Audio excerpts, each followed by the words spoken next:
Welcome to Book Banter with me, your host, Dianne Burckhardt. I hope you will join me every Wednesday as we explore all things to do with, well, books. Let's get on with our show today. Hello, my happy people. Today is September 24th, 2025, and as always, we've got another fantastic author for you. This show is unique as it has the most bleeped words I have had to do in any episode. But when you understand that this book is based on actual true crime investigations, it makes sense that we had a section of this interview where talking about different aspects of crimes that have to be bleeped, or it could end up censoring our show in some places. But as always, I have a list of words in the description of today's podcast so that you can go and hopefully figure out what those words were. And I think you can probably figure them out within the context of the sentence without actually having to hear the word. And myself being a true crime buff who actually wanted to be on a crime scene unit at one point, I have to say this was a very interesting conversation for me, and I am thrilled that I get to share it with all of you because I'm sure there are many of you out there who are just as fascinated with true life stories within fiction novels as I am, and you're going to love this author. Now, don't forget to stick around to the very end of today's episode when we will have a few announcements, as always. But for now, let's get right to today's interview. Please welcome to Book Banter with Dianne Burckhardt, retired Special Agent Derrick M. Jackson. I always love to start out by just having our guests tell everyone who they are and what they do. Hello, Dianne. My name is Derrick Jackson. I am a retired special agent with the Air Force Office of Special Investigations, otherwise known as OSI. I'm also a former jet engine mechanic in the Air Force before I became a special agent. I'm a first-time author. My book is called Shadow One. It published last year, and I'm hoping to have the second book in the series published sometime later, maybe around Thanksgiving or Christmas time. Oh, nice. Since you did spend 21 years in the Air Force, being the jet engine specialist and as a chief of economic crimes at Joint Base Andrews, is that right? That's right. How did these experiences help steer you towards Shadow One? To be honest, I never thought I would write a book. I never saw myself becoming an author. When I became a special agent, my teammates and I were, the majority of the story takes place in South Korea at Osan Air Base. And that was probably the wildest experience of my life, that 12 months. And every day we'd sit there in our office and we just kind of laugh, looking at each other, saying to ourselves, no one would ever believe that we're going through this stuff. And one day one of us is going to have to write a book about it because people just won't believe the crazy stuff that we had to deal with on a daily basis. And I never thought I'd be the one to write the book. I just thought it was a joke. So when I retired from the Air Force, I took a job in corporate investigations in North Carolina. I enjoyed the position, but I didn't have to work nearly as much as I did when I was with OSI. So when I had so much downtime, I started thinking about some of the things that I had done over my career as an agent and decided that now was a good time to kind of put my thoughts together. And those thoughts ended up turning into my first book. Since you had never even thought about writing a book, what were the biggest challenges for you putting this together and translating your real world experiences into a fiction novel? That's a really good question. There were several challenges. The first off was I had to decide what did I want to write about because I had experience in criminal investigations and counterintelligence and economic crime. So I wanted to have it more focused on one aspect of my career at a time. So just really understanding what is it I want to tell in the first book. And then because of the fact that most of it happened while I was on active duty, I couldn't just publish it when I finished writing it. I had to send it to the Department of Defense to have them review it to make sure there was no classified information within the manuscript before I published it. So as I'm writing that, I'm keeping it in mind just to make sure that I want to tell a story in a certain way that people understand that I am experienced in doing these types of investigations and the interrogations and the crime scene investigations. But I also have to make sure that I don't put too much specific information in it. And then I don't want it to be so investigatively specific that eludes the audience's attention. I had to bring in some dramatic aspect to it. So just trying to balance all of that as I'm writing the story was a bit of a challenge for me, but I'm happy with how it turned out. That is one question that I was thinking about while I was looking over all of your information. How much red tape did you have to go through with the government to get approval to print your book? It was a lot easier than I thought. That's always good. Right? So the Department of Defense has an office that does a security review. So when I finished, I submitted it to them. Initially, they told me it would take about 3 months. So 3 months to the date, I was checking my email. I was kind of worried about whether or not they were going to approve it, or if they did approve it, if they would have me strike out so much information that they thought, shouldn't be released. Hmm. And so 3 months into the process, I heard nothing. 4 months into the process, I didn't hear anything. 5 months into the process, now I'm getting worried. I'm thinking, they're laughing at me. They're not Yeah. going to approve this. And then I kind of got down on myself, to be honest with you. And so after 5 months, I thought they're not going to approve it. I'm just going to keep this to myself. Maybe I just give it to my children one day. Hmm. But I decided that I wasn't going to publish it. And funny story, my son had football practice that day. I went to pick him up from school. He got in the car and I pulled back out to the red light and there was a pickup truck in front of me. And for some reason, I looked down at the license plate, and the license plate said Shadow One, which is the Oh, title of my book. yeah. On the same day that I decided that I was going to give up on publishing it, there's a car in front of me with the title of my book on the license plate. And so I came back home and I called the DOD and I said, "Hey, I'm just checking up on it. It's been 5 months." And then he types it into the system and he says, "Oh, it's approved. We didn't tell you." Oh, I said, man. "No, you didn't tell me." But it was the same day that I gave up, was the day that I found out that it had been approved with no changes at all. So the process took a little longer than I thought it would, but it was fairly smooth, and I'm really thankful of the job that they did. Wow, that's amazing. With all of the investigative information that you do have in here, do you ever worry that somebody that you had investigated at one time might not appreciate you putting information out into the public? Yeah, that was always a concern. So I made sure to change names. And even though the first book is a fictional story, at least 60 to 70% of it is either true or some version of the truth. And so I changed the names and I changed some of the events around a little bit. Instead of person A doing this, I kind of mixed it so that person A did what person B would have done in real life, Hmm. but it's still telling the same story. That way I don't embarrass anyone, even though I'm not mentioning their full names. Yeah, that's always a good practice. Yeah. In your book, Devin Jackson has to choose between love and career. How Mhm. personal is that dilemma for you? I think it's kind of personal for everyone who does that type of work, not just with OSI, but if you're in a law enforcement career, the career is so demanding that you're away from home so much. The stresses on your job, a lot of times, end up becoming stresses within the household. Hmm. And I don't know exactly what the divorce rate is among agents, but I know it's pretty high. So in this story, Devin is in a really solid relationship with his girlfriend, and they're expecting to spend the rest of their lives together. And then he finds out that he has the opportunity of a lifetime to become a special agent with the Air Force OSI. And so he's really eager to tell her, but when he does, things don't go quite the way he expects Hmm. because she has a bad experience with law enforcement because of some things that have happened to one of her family members in the past, and she wants absolutely nothing to do with it. Even though she's really dedicated to Devin, she does not want him to join that because she does not want to be associated in any way to law enforcement. And so early on in the story, he has to make a decision. And not only is it his decision, but it's her decision as well. And that decision that's made in the first chapter of the first book is going to follow them throughout the entire series. Percentage wise, how much do you think of Devin is fiction and how much is you? Well, Devin is based off me.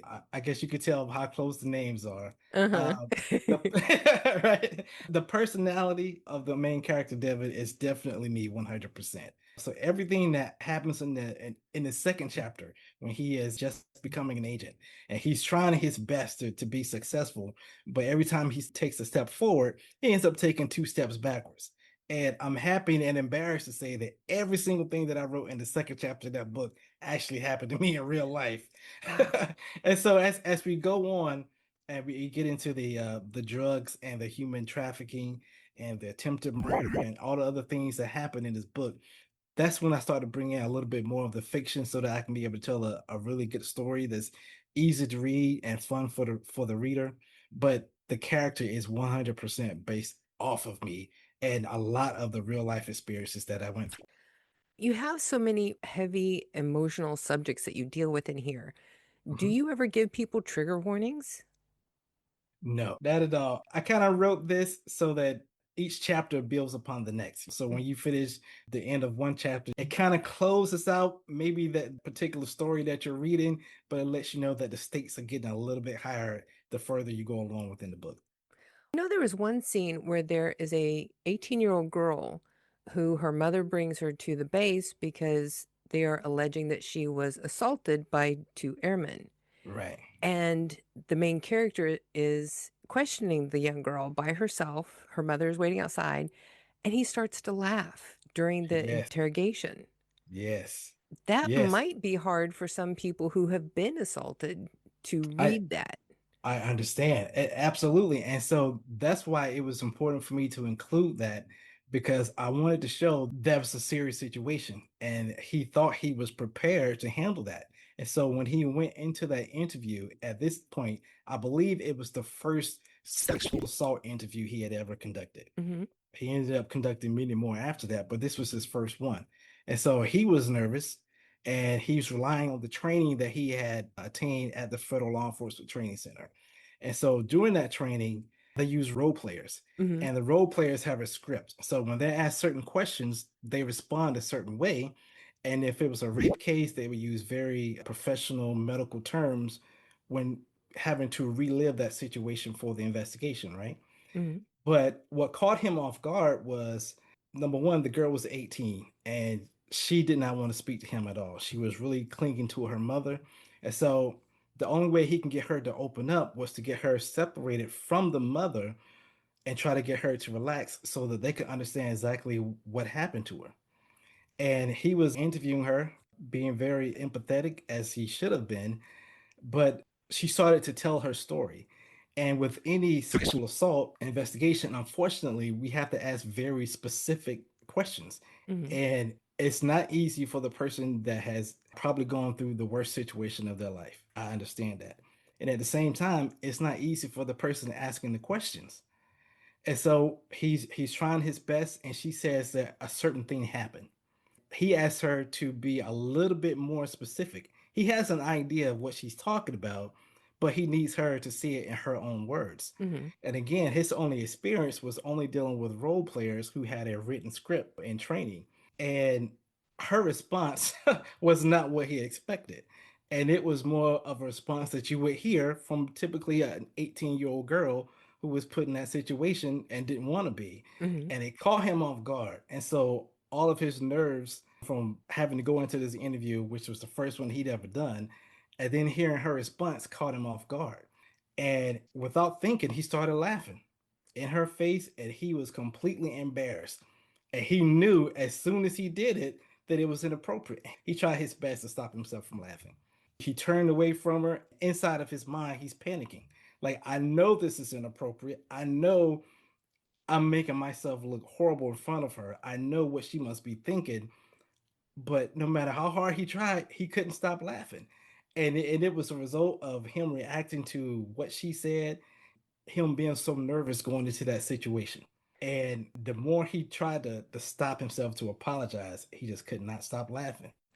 And to the point where she started laughing as well, and then he realized, okay, I can stop now because once he saw her laughing, it made him calm down a little bit and they were able to get through the interview in a professional way. But I wanted to put that in there to show that he's not a perfect person and what he did was completely inappropriate, but it was a situation that he had to learn from and grow from in order to become a better investigator. Was that based on a real event? Unfortunately, yes. Unfortunately, yes. The novel's antagonists run an international trafficking ring. How do you balance technical accuracy with creative storytelling. The way I did that, there was so much going on with me within that 12-month period in South Korea, where I knew I couldn't tell a story that had 20 different investigations in it. So I had to Hmm. figure out what am I going to tell? I wanted to tell the human trafficking, I wanted to tell the drugs, and I wanted to tell it in a way that I can put it together. And so I had to create a protagonist who is Mr. Victor Kovalenko in my story. And he is in charge of all of that. And he uses the drugs to finance the human trafficking. But the human trafficking is not what his goal is. His goal is to elicit information from service members. And he uses the human trafficking to get the service members off base. He uses the drugs to get them high. The girls entice them, and then their lips become very loose. And they start telling information about exercises, readiness, equipment on base, whether or not the airplanes are capable of flying, and he's using that to pass that intelligence back to his people. So even though he's doing a very horrible thing with the trafficking, that wasn't his whole reason for being there. He's using the trafficking to get intelligence to pass back to his own country. Since in Shadow One, you do have a lot of very heavy emotional topics that you're talking about, what responsibilities do you think thriller authors have when depicting such real world horrors? I think the main responsibility is to not belittle what other people go through. Even though you may tell a story, you can mention something that's horrible, but it's not the main topic of your story. You have to be careful not to move away from it so quickly that, like you mentioned before, with the 18-year-old, if Hmm. that was a bad situation, and I put that in there to show that our main character, Devin, is a flawed individual. Human. Right, right. And it goes to show as he's growing throughout not only this book, but throughout the series where he comes from. Because prior to this, he had no law enforcement experience, and this is the beginning for him.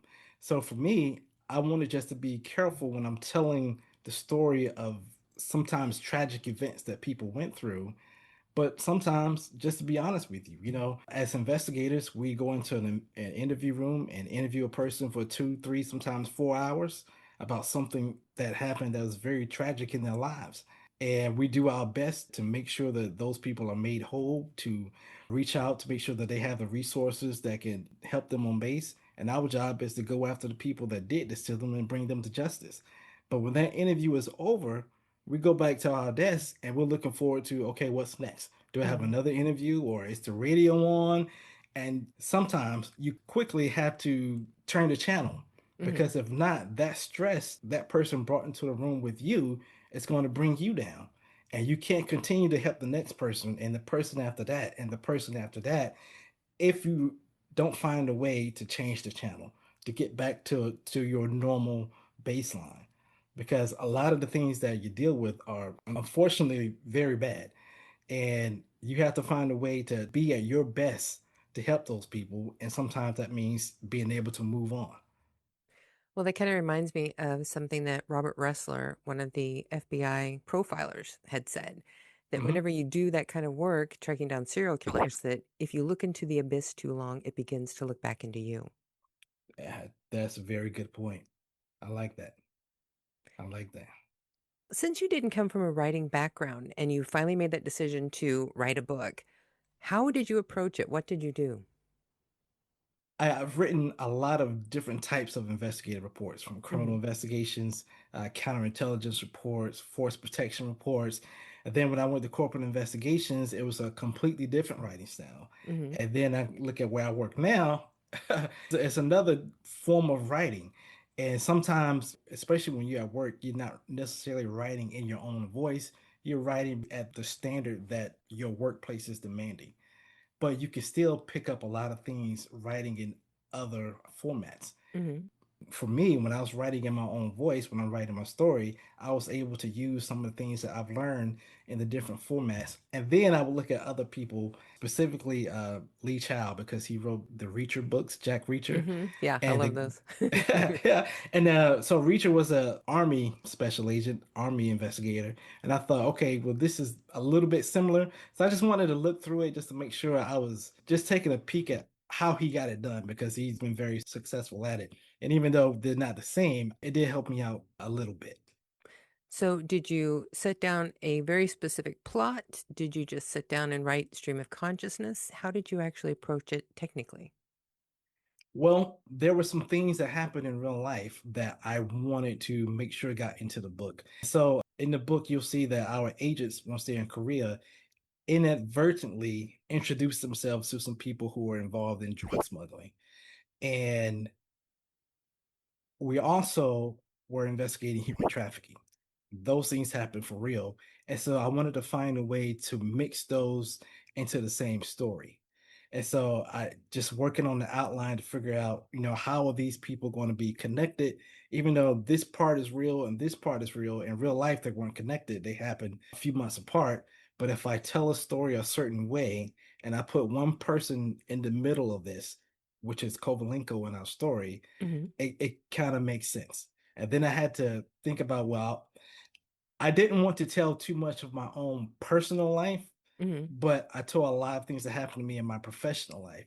So I had to create one or two characters to tell how the stresses of work affected me in my personal life. A lot of that is real. It's just some of the characters at that point were created. Now, there is a bit of a romance in this too. Was it hard for you to weave together such dark aspects of human nature with a romance and still keep the suspense? Actually, that part was a little bit easier than I thought because we all have personal lives. Hmm. Whether you're flying airplanes or you're a detective or whatever your job is, at some point you got to go home. Yeah. And none of us wants to be alone forever. So you're going to have a personal life. And when you have a job as stressful as criminal investigations, it's going to affect your personal life. Not only that, your personal life in some way or some form is going to affect how you perform at your job. And what I wanted to tell is not a story of people who are perfect, who do everything right at work. I want to tell a story of people who are facing those stresses, who sometimes do a bad job at separating their work life from their home life. In this story, you can clearly see that Devin is struggling to separate the two, and sometimes they get mixed up. He makes a lot of mistakes. He's trying his best. He's young, and he has to learn a way to. Even though I keep messing up, Hmm. I have to make a decision. Is this really where I want to be? Because ever since I picked up this badge, my whole life has been nothing but chaos. And so something devastating happens to him, and he's really questioning the decision to become an agent. What kind of editors did you work with on this project? The first thing is, I have a really good friend. She's a paralegal, or was a paralegal at the time, who happened to be in Korea when some of these things were happening. So because of her job, she was aware of many of these investigations. And so I wanted someone who is kind of familiar with it Hmm. to kind of proofread it for me. Once that was done, I went online just to make sure I was picking the best editor I could that I thought would kind of relate to the story I was trying to tell. Hmm. It wasn't necessarily a certain background or a certain experience, but I just kind of looked at some of the things that she had done in the past, and I thought that I picked the right one. And it turns out that I believe she did a really good job. Do you think you'll work with her in the rest of the series? I'm hoping to. I'm hoping to. It was Miss Tia Ross, and I think she did a phenomenal job. Now, this is the point of the show that we like to do 5 quick questions that never turn out to be quick, but I'm just too stubborn to quit doing it. Are you ready? I'm ready. I'm ready. So, question 1: what scent instantly transports you back to a vivid memory? Oh man. Oh, I know what I want to say, but I probably shouldn't say it. Um, ammonia. I'm just gonna say it. Ammonia takes me back to a very bad memory I had Hmm. early on in my Air Force career. I was stationed at Dover Air Force Base, and that is the place where if there is a casualty anywhere in the military, the remains of service members are brought back to that location. Hmm. And I won't go too far into it for your listeners, but I was assisting with the casualty recovery, and a lot of things were going on inside of the building, and they were cleaning and trying to keep the smell down with ammonia. Hmm. And every time I smell ammonia, I'm instantly back in that location. I can actually understand that. Whenever I first started out being a reporter, they had just opened a new forensic science center in town, and my job was to go do an article about it. And they Hmm. took me into the autopsy building, the one that's for the special cases. Yes. Yep. And even though you walked in and it was perfectly clean and you could tell that it was perfectly clean, that smell does not leave. That's exactly what it was. Since you mentioned it, Yeah. I was like I think 19, maybe 20, so early on in my career.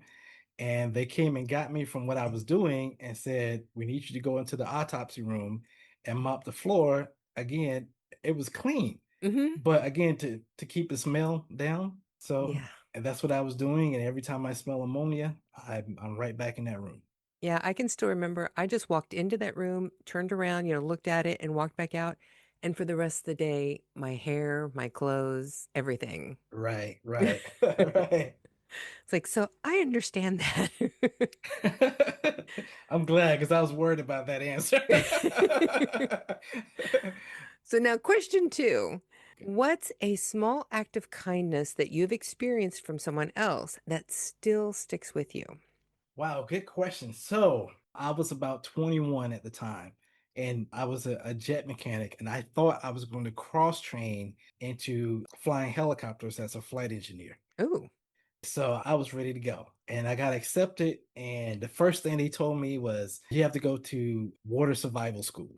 Hmm. Okay, so I went, and before I went, they said, "Hey, these are all the things that you have to be able to do. You have to swim underwater for this amount, backstroke for this distance, swim underwater for this distance." Right? Great, Hmm. I can do all that.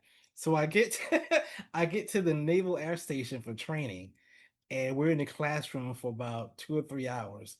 And they didn't say if your helicopter crashes, this is what you do. It was more of when your helicopter crashes, this is what you're Oh. gonna do. And by the time we got through the 3 hour classroom training, I decided I don't want to do this anymore. But I didn't want to leave right then. So we went down to the pool and we were doing the swim test. And again, they had told me what to expect, and I could do all that until it was a whole lot of things that they didn't tell me, like, hey, you have to backstroke without using your arms. What? How do How you do you? that? Yeah, right. And so let's just say I did not pass the training that day. And they sent me back to my original location. Now I'm down in the dumps because I had told everyone I was cross training. I'm going to fly helicopters, and I was not in a good mood. And I stepped off the airplane. As soon as I got into the airport, I don't know who this lady was. She came up to me and she said, I can't exactly remember what she said, but God wants you to know that it's going to be okay. I don't know who she was. And then she walked off, Wow. and it changed everything for me. And I never forgot that. That is rather profound. Right, right. Just some stranger, I was really depressed at the moment, kind of embarrassed. I walked to the airport and some lady comes up to me and says, God wants you to know it's gonna be okay. That's Wow. incredible. Yeah. Yeah. So now, question three. If you could instantly master any new skill or hobby, what would it be? I wish I could play the guitar. Oh, that's a nice one. Yeah. I've never tried it. I'm sure it's hard. If I could do it instantly, that would be the one to pick. I know I tried to do that whenever as a kid, my parents bought me a guitar. I cannot even do a chord. I don't know. It never clicked for me. I have a ukulele that I bought when I was stationed in Hawaii, but Oh, other than just nice. making noise, that's all it does. Now, question four. What Mhm. is a favorite place that you visited while on deployment? Oh, that's a tough question. I'm gonna go with Bogota, Colombia. Oh, nice. I've been there a few times. The climate was really nice, fairly cool every time I went. It's a very large city. The culture is amazing. The food is amazing. Got a chance to go out to a few nightclubs. That was a fun time. The people were really nice. And that's probably one of my favorite places to deploy. So, question five. I am asking everyone the same question because I am creating a list to go in our year-end book buying guide Mhm. of author recommendations. So, whenever someone asks you for a book recommendation, who is the first author that you always mention that they should read? I'm gonna have to go back with my earlier statement and say Lee Child. Yeah, that Yeah. is a good one. Yeah, it's the story, is similar background, so that's where I'm going. So now you said you have book two already in the works. Mhm. How is that going for you? Have you noticed any changes in your process? Well, I've noticed I've become a lot more comfortable with writing in my own style. I was a little bit nervous the first time, Hmm. trying to balance how do I show that I am experienced in this, but I don't want to give away too much trade craft because there are people that's still doing the job, right? Yeah. And so I feel a lot more confident with the second one. I think the characters are more developed, so I can show more of their personalities instead of just doing an introduction and kind of getting to it to the story. So the second book, I'm done with it. It's actually under review right now with the DoD, and it is a lot different than the first one. The first one kind of centers on investigations. The second book kind of follows my career where I went into counterintelligence, supporting the Air Force Special Operations Command. So in the second book, I believe I'm in 5 countries, and the majority of the story takes place in Nigeria. And there's a lot of different conversations that happen in this story. That's the main story of how do we get from point A to point B, but there's a lot of different conversations as far as who you're going to trust. There's a discussion where I'm asking Nigerians to trust me, but they're looking at me like, why should I trust you? You're an Yeah. American. And I'm Yeah. looking like, well, not me. The character is saying, hey, my ancestors come from here. We have more in common. And they're looking at me like, I don't know what you're talking about.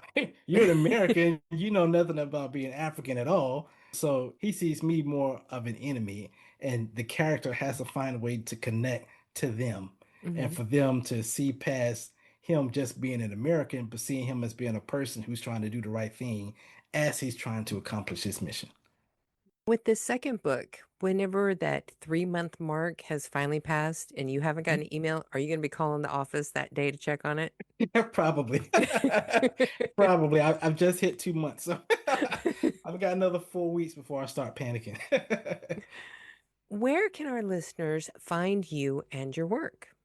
My books right now are all on Amazon as well as the audiobook. I'm working on my website soon, so by the time the second book comes out, there will be a website. And I really hope people will give me a chance. I really think they'll enjoy the book. Did you actually do the narration for your audiobook? No, ma'am, I did not. I did not trust myself to do this. I did some research and I found a fantastic voice actor. Her name is Shantae McCormick, and she did a great job. Now, since your main character is a male, why did you decide to go with a female actor? Ooh, that was kind of tough.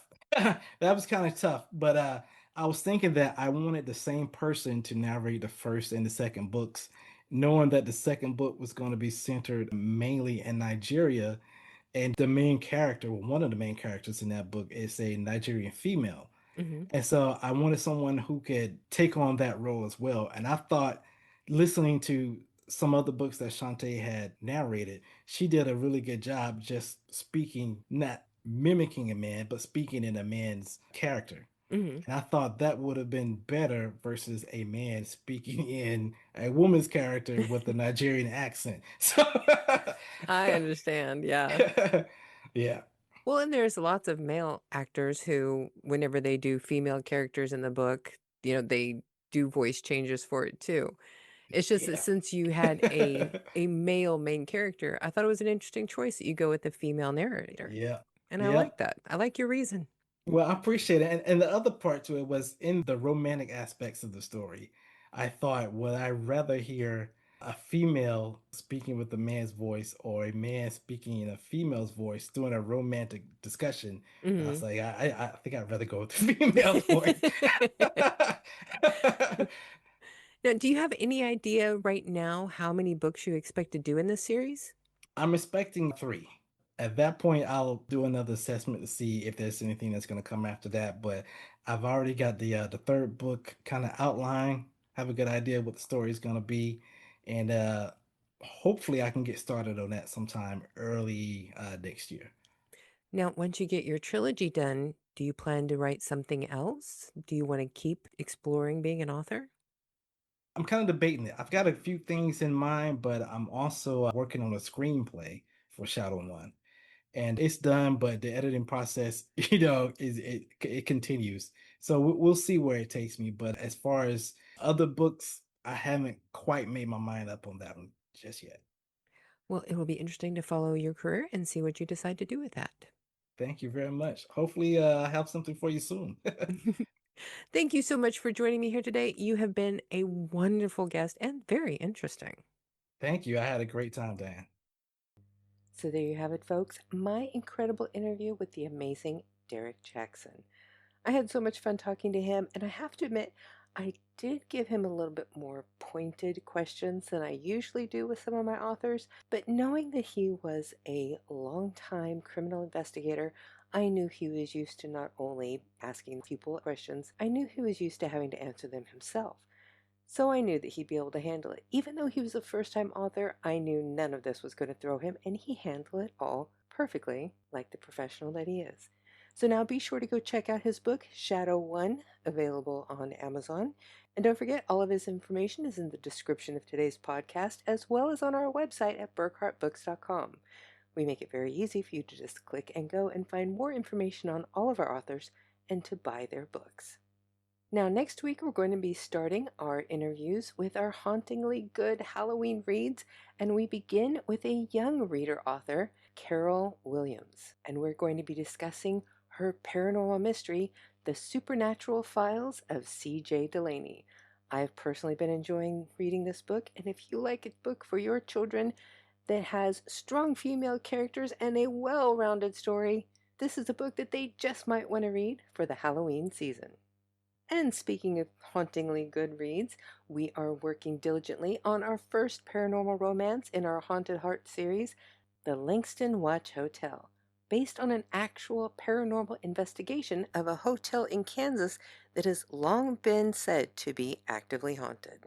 We've already worked out 7 books in this series, and each one is going to be based on a different actual paranormal investigation of places around the United States. So be sure to keep watching burckhartbooks.com for more information on this book series coming to you from D.S. Stevens. And as for Book Banter Productions news, I will be working hard through October to put together our year-end book buying guide, which will feature every author that I've spoken to in Season 4.